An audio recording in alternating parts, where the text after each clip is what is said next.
All right. Well, let's give our podcast streams a chance to sync and complete, like batteries to power turbines of speed.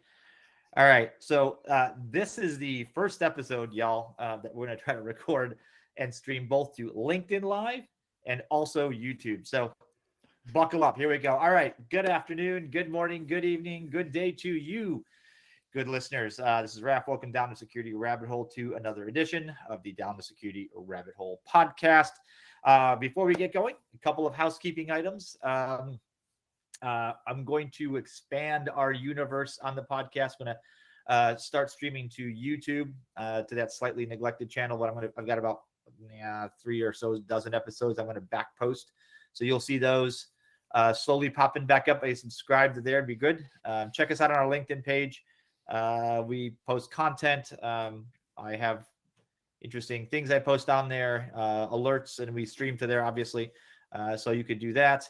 And all right, without further ado, James, how you doing, man?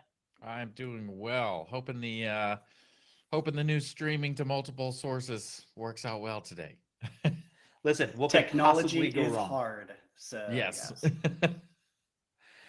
All right, welcoming back to the podcast to talk about some intelligence-y stuff, and mainly just because I haven't talked to him in far too long, and he survived the hurricane in his Rancho it happened. Gigantico. The man that only needs one name, Sergio. Hey, buddy. Hey, Raph. Hey, man. I'm so glad to be here. I think this is my second or third time on your podcast, and Yeah, I think it's you know, your third. I love coming back because you're such, you guys are so much fun to talk to, and I mean, honestly, you're one of the first podcasts on this topic, right? You've been around forever, so. It's That makes us old as crap. and that, that's you know okay. what, man, sometimes you just have to accept it and embrace that, Yeah. identity. So I have. Experience, I Brad. have embraced Experience, the not fact just that this. old. Yeah, we've been around. We're good. We're all right. it's not Okay. old now, it's wizened, right? So you're good. I am perfectly happy with that. Listen, the first time we ever had you on, you were talking about the billions and billions of signals y'all get on when you were part of the Microsofties group, and that's been a minute. You've changed jobs a few times. You've taken on some very interesting endeavors. Catch us up, dude. Catch us up. So yeah, I mean, I was real quick. I was with NSA for almost 9 years. I think it was like 2 months short of my 9-year anniversary. And went all over the world with them, had a lot of fun. And then Microsoft was like, hey, we're starting a threat intel team. Do you want to come help? And I was like, oh, okay. So I joined Microsoft and helped start up the Microsoft Threat Intelligence Center, Mystic. Yeah, lots of data, petabytes of data. And that was a great time. Still love everybody over there. And then a couple of friends from NSA, Rob and John and Justin, started Dragos. And I just couldn't not take the opportunity to go work with a bunch of friends. And they were like, we want to protect critical infrastructure like the U.S. government, really wants to but can't. Right. I was like, yeah, I'm like, you're right. I completely agree. Like the private sector can do something the government can't. And let's go help the world. So I was at Dragos for 6 years. And then I just recently left Dragos in October. I started the threat intelligence team there, built it for 6 years. Now a really good, actually old colleague of mine and friend, Kurt Gaudet, took my position in January, so last month. Kurt is awesome people. Dragos is going to continue to kick butt, and I'm just really proud of everyone over there. And still, I leave friends. I hope I leave friends everywhere I go in the industry because I love everybody. So what in the world are you doing now? Man, I've done 20 years of cybersecurity operations, and by operations, I mean like no doubt like day-to-day fighting, right? Like every day's a fire. Everything's a crisis, and from national security crises to internet level crises at Microsoft to critical infrastructure like power plants going down at Dragos.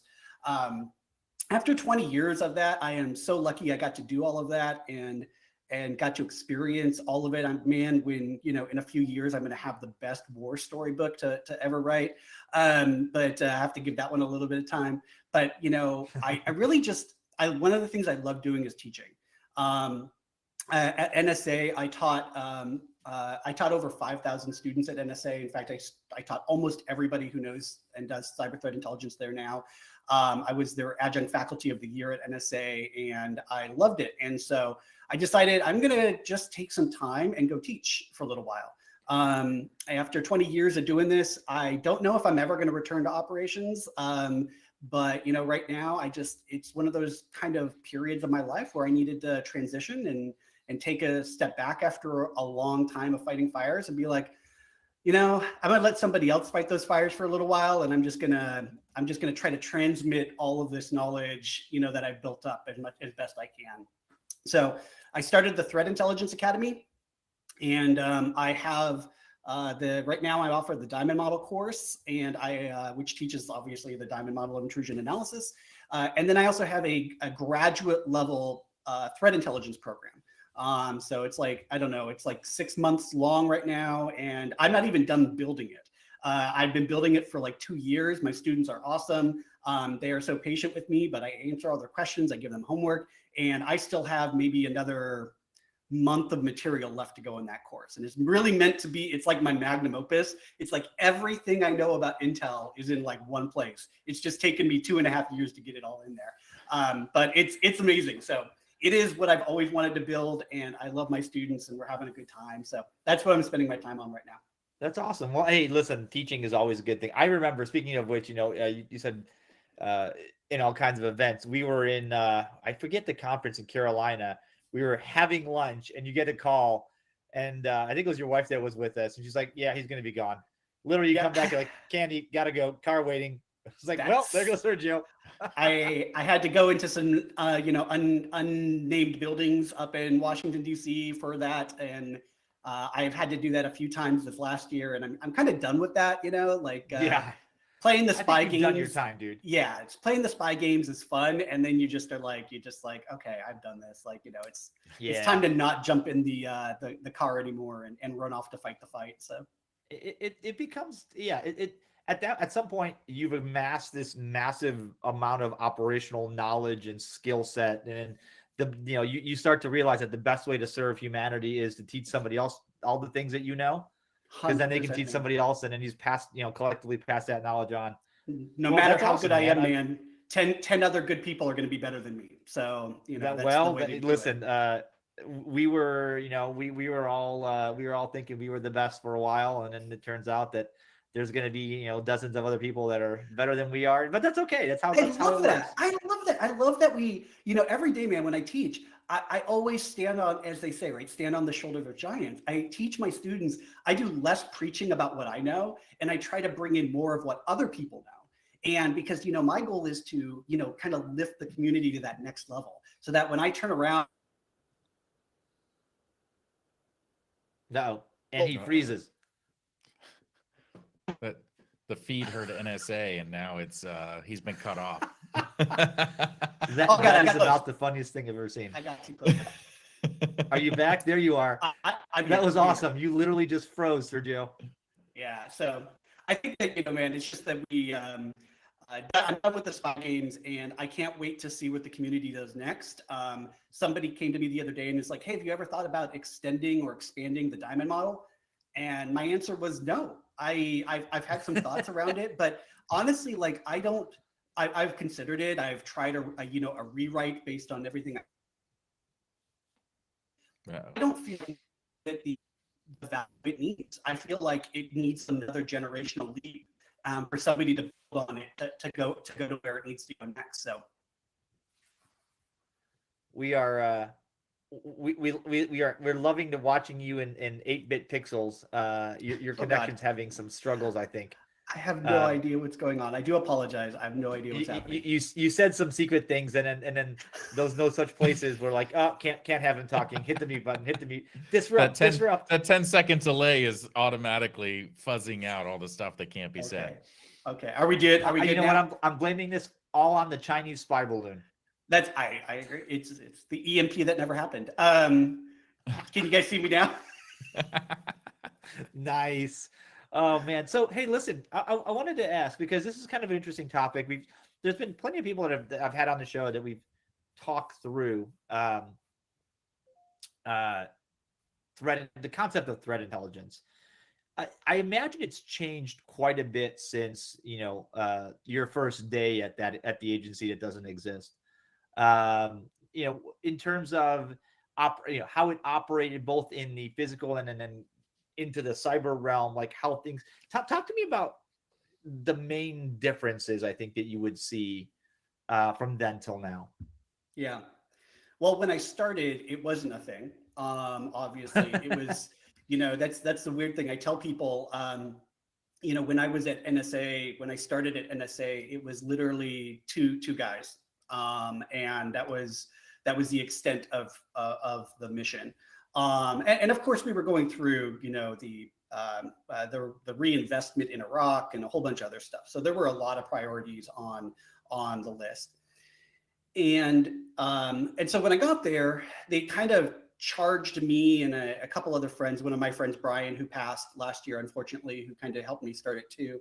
They were like, hey, we need you to professionalize this. And so just, 2 years into my job at NSA, I kind of figured out how we do things a little bit. I was kind of figuring out the job. I was kind of like one of the longest people to serve in that position at that point in 2 years. And they were like, now I want you to professionalize this and we're going to hire 500 people to do it. And I was like, oh, okay. So, and that's where as they say, necessity is the mother of invention. And that's literally where the diamond model came from. It was me and Chris and Andy sitting around being like, how are we going to teach 500 people how to do this job that we really don't know what we're doing?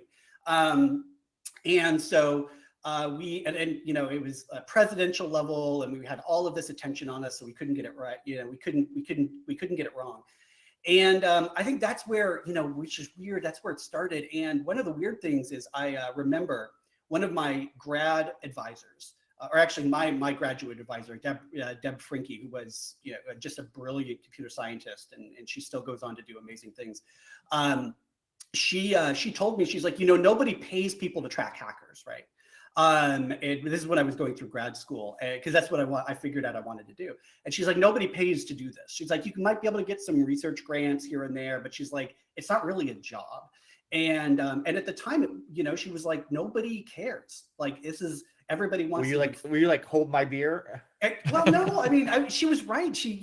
Nobody did it because nobody cared. Everyone wanted formal analysis of, computing systems, or they were looking for the better antivirus or the better firewall, and then nobody was tracking or really studying how the adversaries were operating.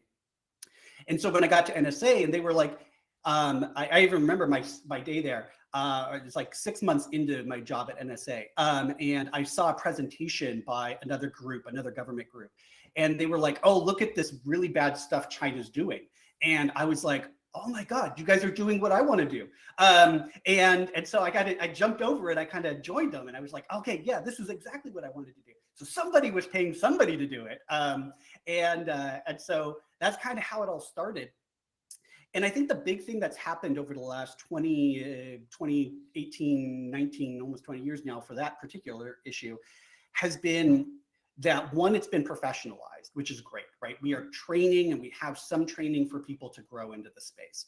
The other thing that I really like about it is that it's now treated as an actual field of study, that we recognize, as we do in all the other spaces, that you can learn from your adversary to do better yourself.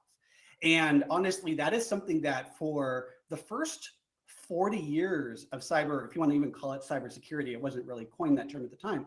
The first 40 years of information security or information assurance didn't care what the bad guys were doing because we thought we could engineer our way out of that box. It was, oh no, if we engineer a computer system just right, if Multics could just work the way we want it to, exactly. The delusion was powerful. We wouldn't have this problem, right? That was the whole kind of mantra: engineer your way to perfection. And we learned, like, you cannot engineer a perfect system in an adversarial environment. But it was for 40 years, we lied to ourselves in information assurance thinking we could. And So what I'm proud of is I've helped grow add, I would say, credibility to those of us in the industry who are trying really hard to learn from what our adversaries are doing. I would tell you that, that delusion of 40 years hasn't ended. There are plenty of places that are like, we're just going to do all the things and suddenly we're going to be secure. Like, how do we get to secure?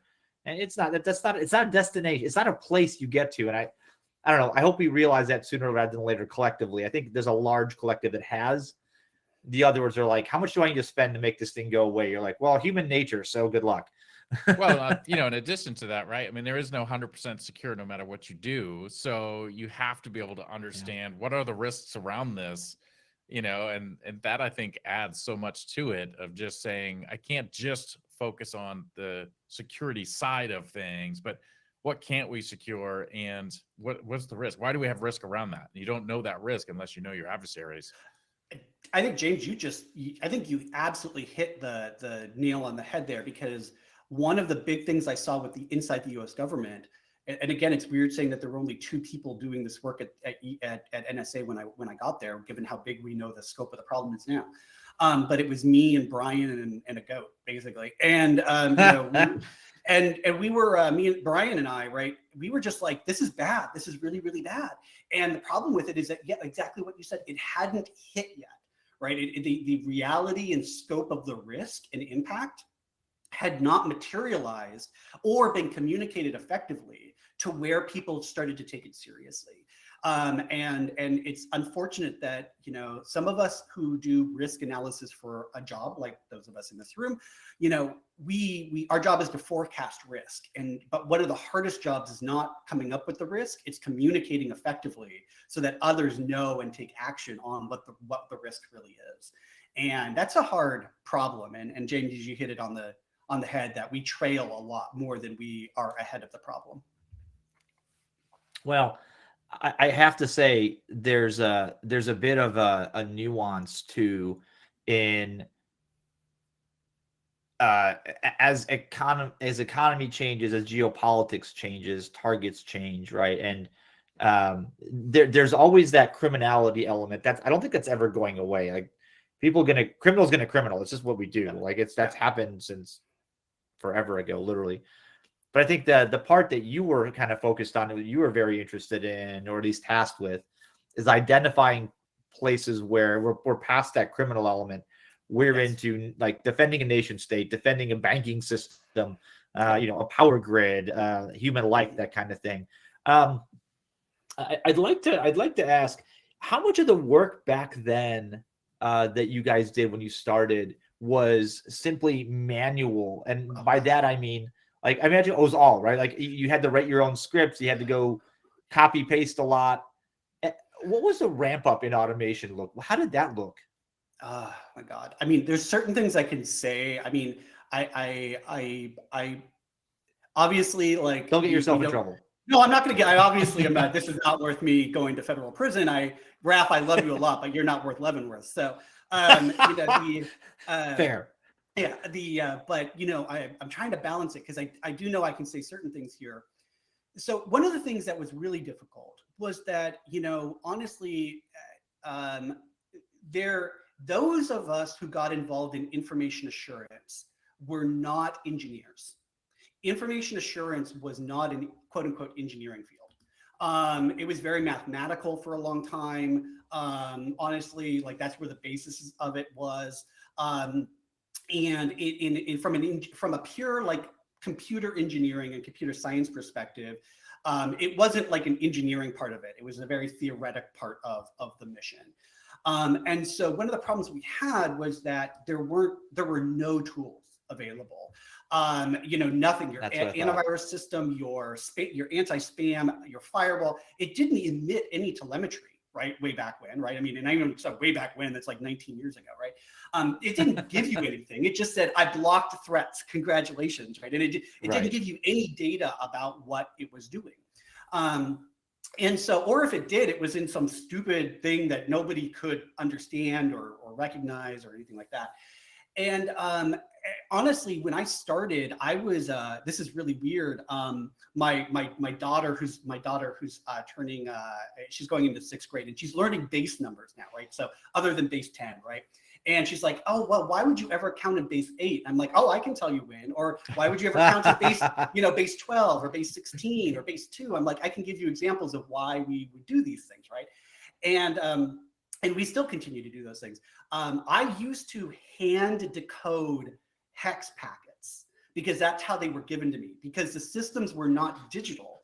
They were monitoring digital environments, but they were not digital collection systems. And so that what they would do is they would just dump all the packets to plain text, and I would have to go through and I'd have to hand decode packets. And so I learned very quickly how to decode hex and how IP packets like TCP. I got no problem with any of that. I learned how to protocol decode super easy, but because I had to. And the only way I could get to the data was to unravel this onion, right, of stuff. So that's where I started. We had some very basic things. It used to be called Ethereal. Right now it's called, of course, Wireshark. We had some very basic packet processors at the time, but not a lot, right? I mean, mostly it was TCP dump.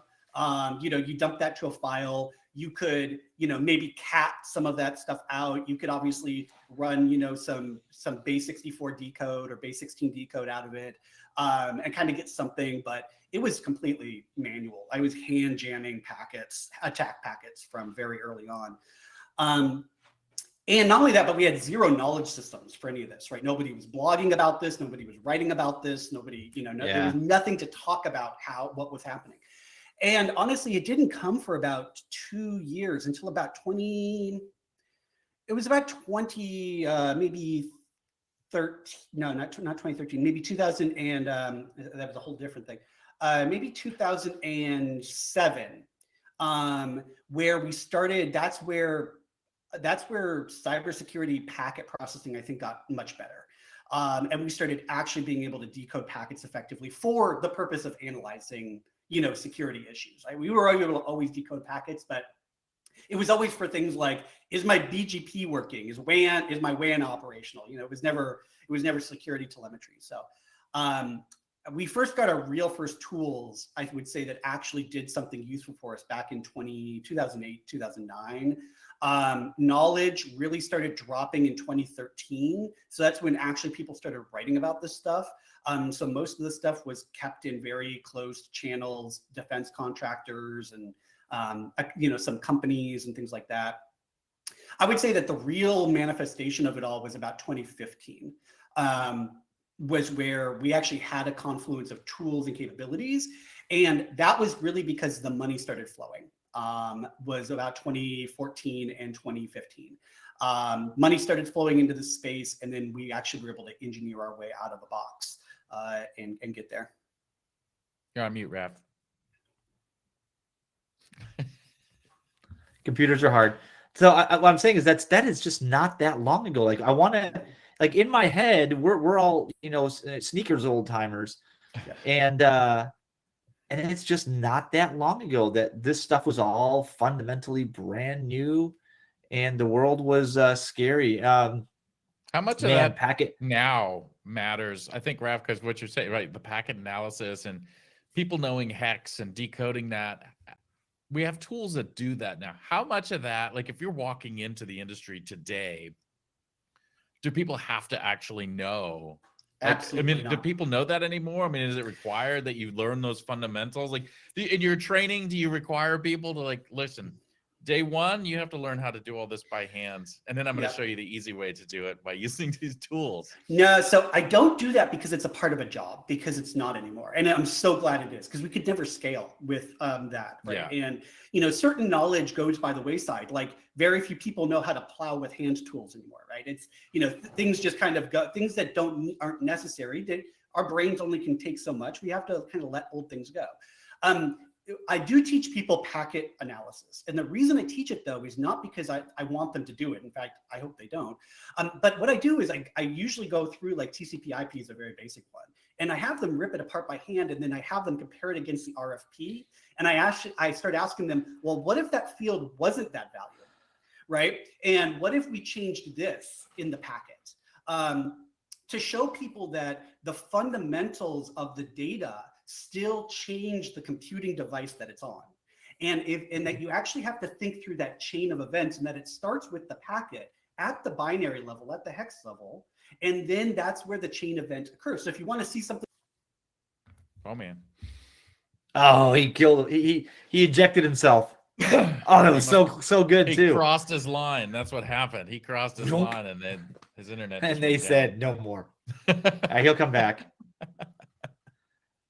So I do find that interesting. This is to this think is about. super interesting, man. Yeah, I mean, it's interesting to think, because we see this in different topics as well, where it's like, oh, well, people don't have the same skill sets that we had 20 years ago because they don't do this stuff, right? Like, I think on our 500th episode, we discussed, there are a lot of people out there in security, like AppSec, for instance, that maybe don't understand how TCP/IP works and stuff. And it's like, but for the same thing that Sergio was just saying, for most of what's going on, they don't have to understand at that level what's going on, and so it's interesting to think about, like, some of the skills that people had before we had these tools, but that's not really as important. I mean, I don't push when I'm teaching AppSec stuff, really low level socket level stuff, because that's not a majority of what people are dealing with. It's great that you could use it to troubleshoot, but it's not necessarily. I feel like if you don't have that knowledge, though, you're missing like the thing that all this other knowledge is built upon. And you may not have to.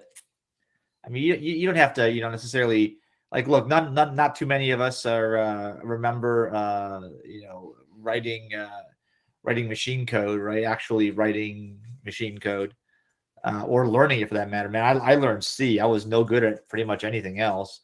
I can guarantee you that. But like the things that I did learn, they fundamentally helped me understand computers and like what a buffer overflow is and why that's relevant, right? And like the basics of hiding things inside of packets, like, oh, it's a DNS packet. You're like, yeah, but have you looked inside? Have you seen the structure and some of the other stuff? And yeah, oh, here he comes. Oh, and we're back. I'm sorry, guys. I really First warning. I got gigabit internet here. I don't know what the problem is. Listen, I told you, man, that spy balloon was like, that's enough. It's done. It's done. Internet in the US is over. Yeah. So yeah, I think packet processing is a skill I teach, and I don't really teach it to learn the skill, I should say. I teach it to learn the process of understanding the whole spectrum and breadth of attacks. So that's kind of where I target that knowledge. So by the way, one of our live listeners here is somebody you probably know, Mr. Jim Tiller, who's on our Jim, next episode. Ironically, he actually says he wanted to ask you, why has it taken so long for threats to be used as the basis for cybersecurity programs and strategy? Oh God, I love. I think James is more reticent about that than I am. I mean, like he mentioned it perfectly. And that is that humans are super lazy creatures, and we can say that in both good terms and bad terms, that maybe we could, but we use the term efficient, and that it takes a long time for people to figure out what they actually have to do. And I think that I think we're in this space where we are figuring it out as we go. And I think James is right in that it takes a lot of pain to turn that boat.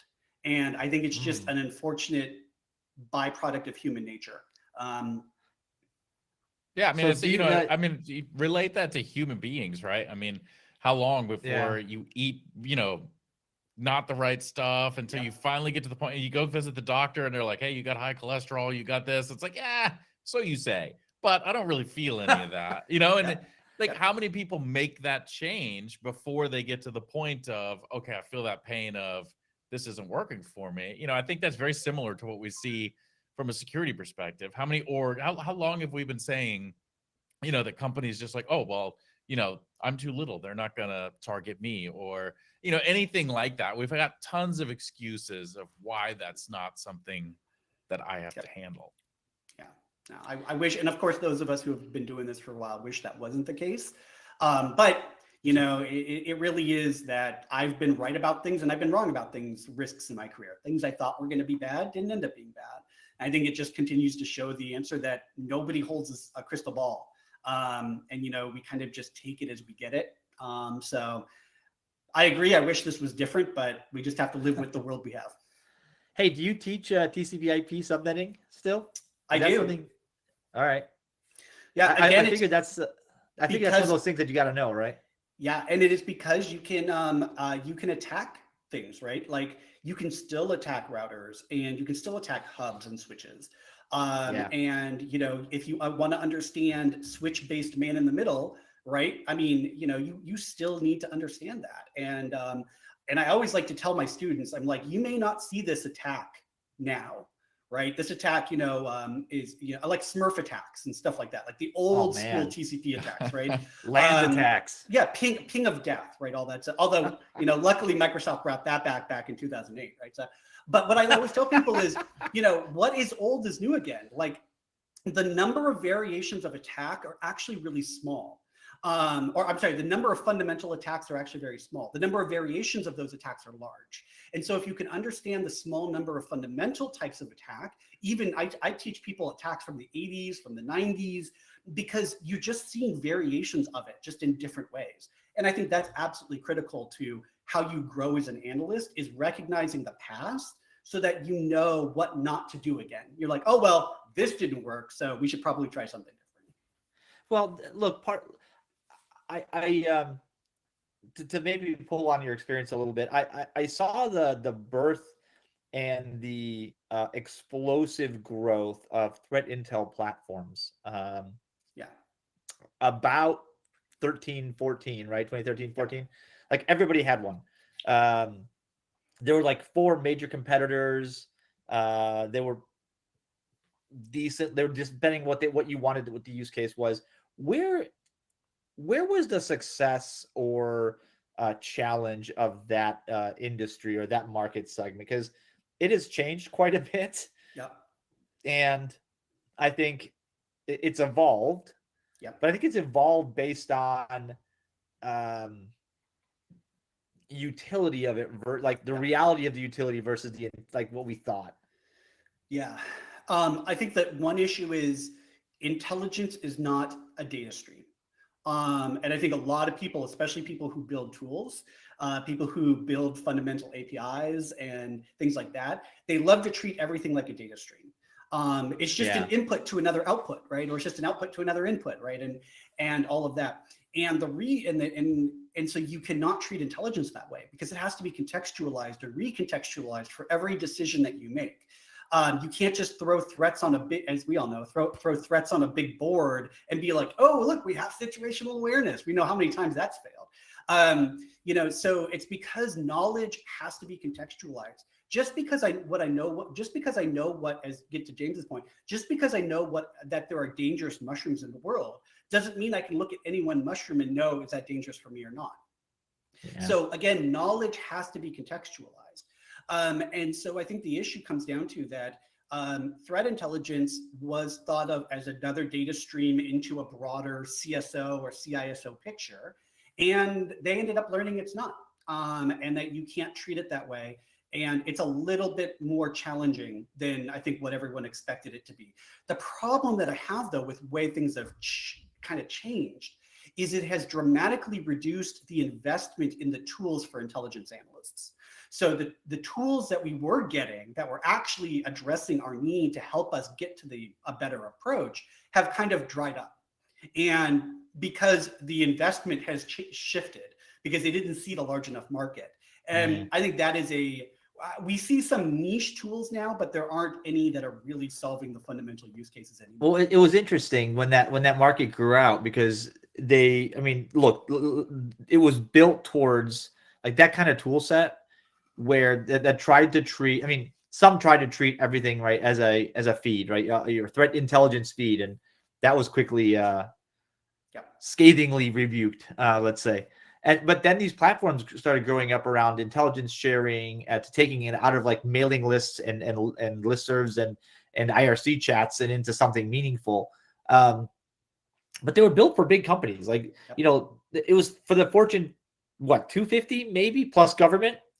Yes, that's a massive opportunity space. But once you've largely filled that, you can't, that's not something that goes down market well, because the average SOC will, like, what do I do with this? It's not immediately actionable. And that's where I think it's like staring, like marketing was like, this is going to be awesome. And on the other side of the Grand Canyon, the user was like, yeah, but how? Like, tell me how I go from this thing you're doing to this thing I've got, like this big space in between. What happens here? Yeah, no, it's absolutely right, man. I think that's a frustration I have with our entire sector. We design everything for the Fortune 100, really, right? I mean, it does grow into the 250, maybe the 500. Really, we're designing most things for the Fortune 100. And the challenge, though, is we will never scale cybersecurity to every business that needs it. It's just not happening. Right. We know that now. So, and I think that's the struggle we're all getting to is, what does that mean for everybody else? What does that mean for the rural hospital? Right? What does it mean for the underfunded, places that do need support? Where I think most people are trying to march down the MSSP or the, MD, managed defense and response, MDR kind of routes, things like that. I think that has a lot of potential. I think the price points are killing people, though. I think we're still not at a scale of economy. I think everyone is still trying to make their multi-billion-dollar company that they're keeping out most of the people. They're gatekeeping most of the people that actually need the support. Look, the reason I think you're spot on with I've lived in that world. I'm back into it from a technology provider to that space now. Yeah. And I'll tell you, the barrier to entry is cost, but the reason for that cost is because we're still dependent on the human analyst and the person sitting in that seat. And unfortunately, those that have figured out that that's a barrier and we need to try to automate, they're now going through the struggles we sort of went through 15, 20 years ago. We're like, all right, how do we mechanize the next layer of next evolution of security technology? It isn't like bad IP address, block, right? Yeah. That's not what Intel is. The Intel is, TTPs, there's intent, there's various tool sets. There's, hey, if you see something that looks like this, it could be this, or it could be nothing. Yeah. You should then do these 5 steps and investigate. Like that is not, like, you can't do that from a SIM. There's not a blacklist you can implement that'll magically make things go away. I feel like the combination of, and ultimately where your body of work will end up at some point, hopefully within all our lifetimes, is that we separate the kind of intelligence, the kind of knowledge into 2 streams. One, that's the that's the immediately actionable. Mm-hmm. I think that one is needed. That one you go into and you immediately say, okay, like if I see this, it's bad. You should completely just like ignore it, block it, blacklist it, turn it off, whatever. Right? That's the like that's the folks that just a shout out to the folks, Philip at Philippe at the CrowdSec. Like, that's what they do. You got a feed of bad things. Like, the community has seen this, told you these are bad. If you see this in your environment, just stop it, kill it, block it, done. No thought about it. And then there's like the other stuff where it's like, well, this requires thought. Yep. This requires careful thought and analysis in a way that isn't an obvious if then.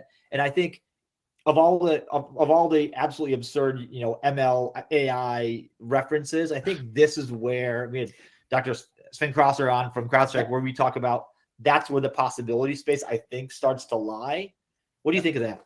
I think it's right. I think the fundamental value of AI and ML, they are not the same, by the way. So I'm putting them together in this sentence because some people will recognize the terms, but it's fundamentally machine learning is what I'm going to be talking about here. Algorithms. Yes. Algorithms. They are algorithms, but mostly they're predictive algorithms, which is a slightly different classification, right? Rather than kind of like deterministic. They're more indeterministic algorithms. And I think the answer is that the best human use case we have discovered for ML has been just classification. Yeah. And so, and it's not classification in that it tells you what to do. It's classification in that it helps you rank stack what should be done or what you need to look at. It isn't the answer of block this, accept this, block this, accept this. It's more of, hey, I let these things through, but these 3 things may not be the right thing. Yeah. That is a very good use case that greatly increases the efficiency of humans. And I would say that that's going to be an area where we can absolutely take advantage of that type of learning system to make advances. Interesting. All right. So we're at 40 minutes. I promised you 30 to 35. Oops, I lied. You're interesting. I'm here for you, Ralph. So whatever you need, man. I'm good. Couple more things. Give me a shake of the magic 8 ball in another I'd say maybe not generation, but another generation of analysts. Where are they taking this? Like, where's the state of the art in another? It's 2023. Give me 2030. Where are we? What are we trying to trend towards? The big thing that I see is a massive change in policy. And I don't say those words well because a lot of people are like policy, bleh, and I do too, right? A lot of policy is that, and I think people have, there are legitimate criticisms of what people have tried to do with policy, or tried to overdo with policy. And I think that's an accurate criticism. But the fact is that policy, the problem what most people don't understand is policy happens whether you want it or not, right? You'll have implicit policy even if it's not, something And I think that's one of the challenges people have to accept is we live in a world of policy. Whether you call it rules or you call it, whatever best practices or whatever, they're basically just policies that you use to guide action. The biggest thing that's going to happen is I even say it's over the next 5 years, you're going to see a massive change in internet policy. And by internet, I mean international policy around cooperation, around how we deal with cyber criminals, how we deal with states who are doing things with other states. And this gets right back, as I could go right back to James's point, it's because the amount of pain that we're feeling, and I know this by talking to a lot of international lawyers, which is something I work on the side with a bunch of folks at the UN, with Interpol and stuff like that. The amount of pain a lot of states are feeling, and by states, I mean all of their industries and economies and stuff, because of cybercrime, is getting to the point where it's going to be a point of no return. They're going to be like, no, we got to get this under control. It's just like terrorism. Eventually, everyone's going to be like, nope, this is going to end. Like, we got to take control of this. And there are going to be a set of policies and norms that are going to develop, I believe, over the next 5 years that are going to start getting implemented over the next 10 years. And I think that for us who are working in this space, we're going to see a whole bunch of changes. I think we're going to be seeing new standards. We're going to be seeing new laws like HIPAA, and GDPR, but even bigger and even more. I mean, we're seeing right now there's changes happening over in NERC and over in the critical infrastructure sectors that are really starting to get become very different because of what they're seeing with Russia and Ukraine. And they're like, oh well, we can't do what we used to do anymore. Things have to change. And I think that we're going to get to that point that James is mentioning, that things are going to hurt bad enough that it's actually going to cause a massive issue, and it's going to change our work. Our work is going to become more important for national policy, more important for business policy, and more important to create what I call a just internet, right? That our work in uncovering and understanding bad stuff is going to become critical to understanding how people can operate on the internet, like I say, without fear. Right? So that people can do banking online without worrying about their stuff being stolen. How people can, talk to their friends without worrying about China, seeing what they're talking about. How do you live in an internet without fear? Because that's what we have right now, right? And I think that those norms are going to develop, and we're going to start seeing implementations that are going to move us away from where we're at right now, which is actually a very fearful place on the internet, right? I just teach my kids to be scared of the internet, really. Right? That's all my education is to my kids. They're like, Roblox is great. And what do I say? I'm like, you better not talk to people you don't know on the internet. Right? Like, so we got to get that. We are living in a state of fear. Same spot here. Yep. And we got to get to a place where we're not anymore. And I think that's what's really going to change for us in the cybersecurity community. Let me ask you this real quick before Ralph wraps this up, because based on that topic, though, when we talk about the training side of things and we talk about all these people getting into cybersecurity and, we have all these shortages and all this stuff, the stuff that we're training people today, are we building them up for what's coming in 5 to 10 years? No. Or are we just adding a whole bunch of people to the resource list that are going to be behind the curve when we get there and say, okay, well, now all of a sudden we need to retrain everybody in this stuff? Yep. And do we have the ability to foresee what this stuff is to be able to start training now for it, or no? I love that question, James. That's very, very good. The answer is we're training firefighters when really we need to be putting money into fire science, right? And That's what I was afraid of. We need to put fewer people into digging trenches and more people into being able to predict where the fires are going to go and build risk maps as to what's going to potentially happen, and to build some amount of predictive actuarial science around cybersecurity.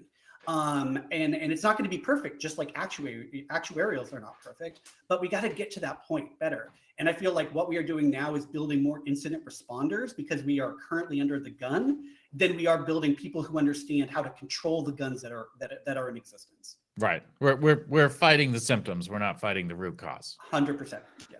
Well, and look, I think, as you know, not to put this in a bad light, but that's where the sexy jobs are. That's where the cool stuff is, right? Everybody wants to be a secret agent. Nobody wants to be the policy guy behind the desk, when really that's what the difference between a safe world and one that's constantly on fire is, right? Exactly. I'm going to end this by saying, so Greg is watching us, and he put a comment that said, scope first, then reporting requirements to gather data. After that, compliance requirements, and finally enforcement. That is the usual pattern. It is. I just hope that we get to a place where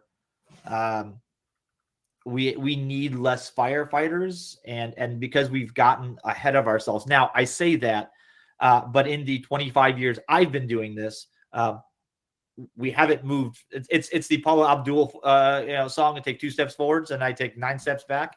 Yeah. It's just I don't. It doesn't feel go like it's that, Ralph, getting but I better. get what you're saying. So Yeah, right. my memory of the song's not so good, but anyway, it's like it just, as we get closer to, like, when we had, so my parting thought, we had technology like single office and a T1 and a firewall and maybe even a packet filtering router, I could enforce right there on that edge device. It'd be like right there. Yep. We got it almost under control, and then the internet changed. And then we almost got that under control, and then cloud compute came. We're like, well, what the hell?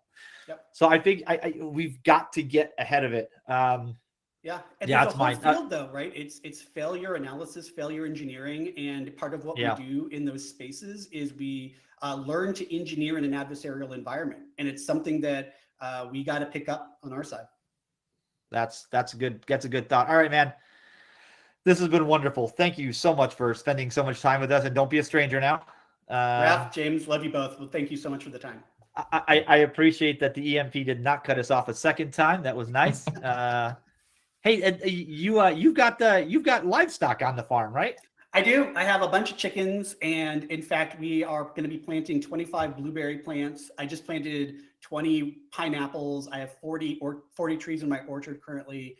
So it's not a homestead. It's just kind of more of a hobby farm, but it's something I'm getting into a little bit more. And it's not because I'm worried about the world ending. It's just that I like having things that grow around me. So yeah, my brother got into beekeeping, and he's got chickens and such. And yeah, I like eating all those things. Not the bees, the honey. But you know.